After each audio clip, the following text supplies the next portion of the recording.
If interspecies sex is wrong, I don't want to be right. Mm-mm-mm. Hey, beautiful, you want to go half on a hybrid baby?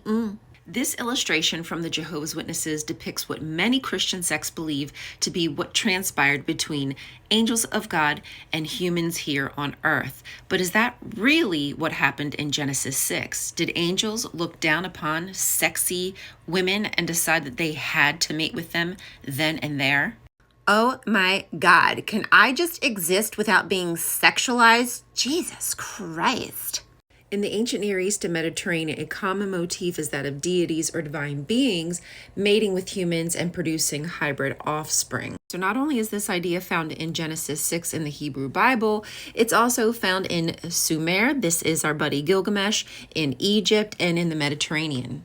Genesis 6 portrays the B'nai Ha-Elohim, or sons of God, as immoral and lustful. The Nephilim were on the earth in those days and also afterward, when the sons of God came to the daughters of men, and they bore children to them. These were the mighty men that were of old, the men of renown.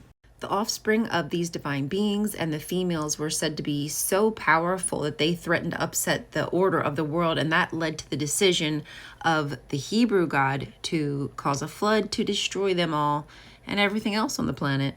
However, in other cultures, having a divine parentage could be a source of legitimacy and power.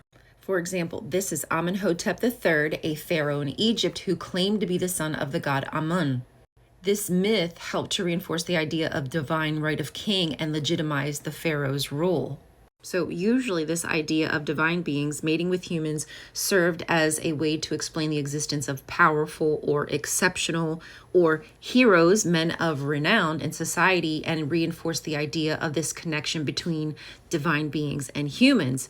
But in Genesis 6, this idea was stigmatized alongside with that pantheon of gods.